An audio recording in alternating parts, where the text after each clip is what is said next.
नवंबर 2025 अनिश्चितकालीन धरना का 286वां दिन।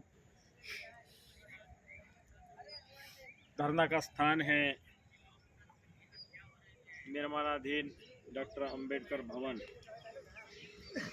रामपुर रोड, महुआबाद के सामने। दीवान यहाँ पर बगल में गैस चूल्हा और गैस एजेंसी है, उसके बगल में। 19 नवंबर को हम लोगों ने चीवर दान कार्यक्रम किया इस जगह पर,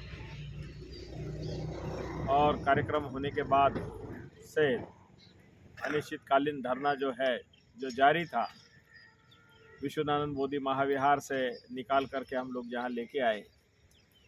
यहाँ के स्थानीय पार्षद राजेश पाल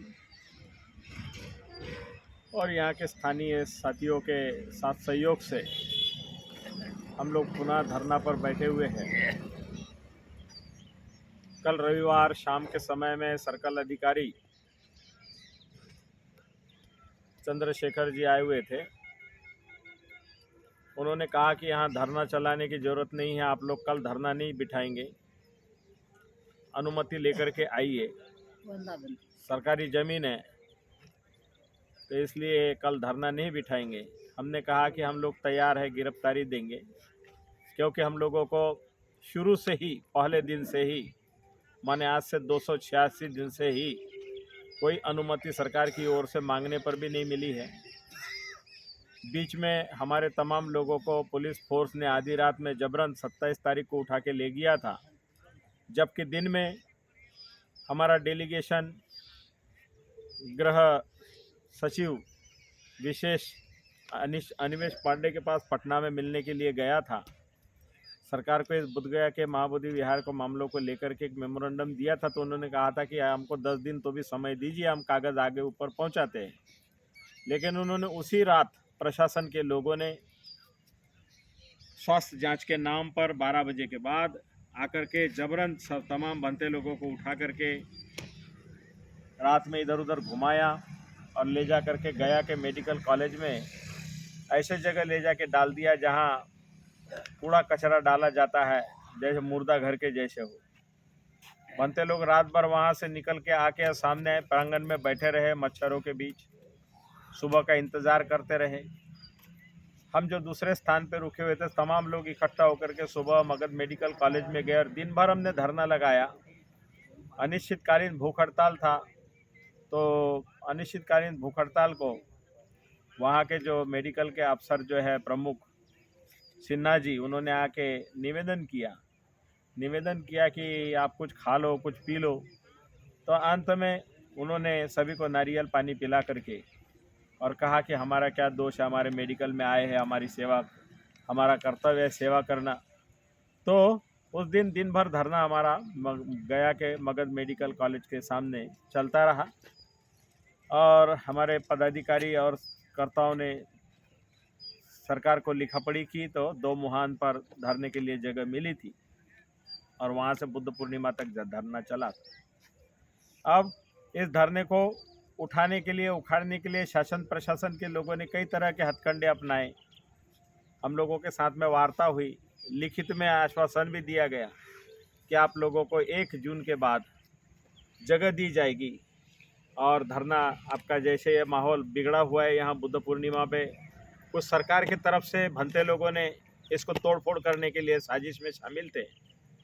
उन लोगों ने जेल जाने से लगा करके उपद्रव करने का काम किया और इस धरने को बदनाम करने के लिए कि हम जब भी प्रशासन से बात करते थे तो जिलाधिकारी बदल देने की वजह से महाबोधि महाविहार में बुद्ध पूर्णिमा के दिन यहाँ के राज्यपाल गवर्नर मोहम्मद आरिफ खान के हाथों से शिवलिंग की पूजा करा करके बौद्धों को बदनाम करने का काम किया है, बौद्धों को चिढ़ाने का काम किया है। ये सरकार के लोगों ने जानबूझ करके किया है, जबकि जिलाधिकारी गया जो है बोधगया टेम्पल कमेटी के पदेन अध्यक्ष होते हैं।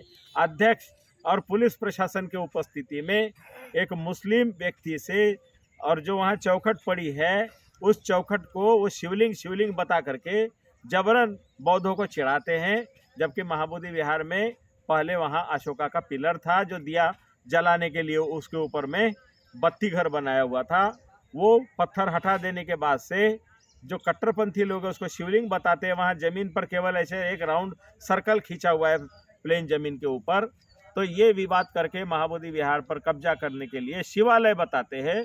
बुद्ध के मूर्ति के सामने यहाँ शिव है, शिव है, शिव है। तो ये साजिश का एक हिस्सा है।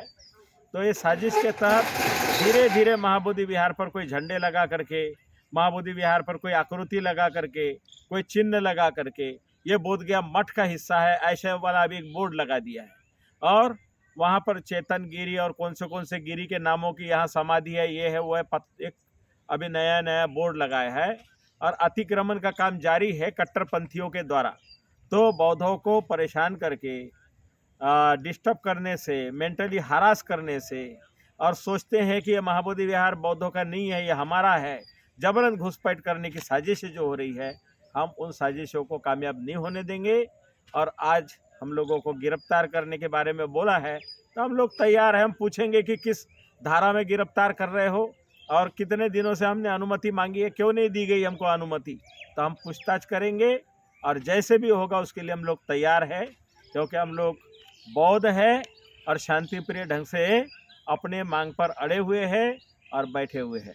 सभी लोगों को बहुत बहुत साधुवाद। और ये जो हमारा अनिश्चितकालीन धरना तब तक नहीं उठेगा जब तक कि बौद्धों को पूरी न्याय नहीं मिल जाता। अभी 27 तारीख को सर्वोच्च न्यायालय में भी सुनवाई का मामला है। भवतु सब्बा मंगलम, भवतु सब्बा मंगल। मैं बदन प्रज्ञाशील महाथेरो इस धरना के स्थान पे प्रमुख भिक्खु हूँ। और तमाम भंतेगण अभी पूजा वंदना का इंतज़ार कर रहे हैं। अभी पूजा वंदना होती है। पूजा वंदना में सभी लोग हिस्सा लें, ठीक है।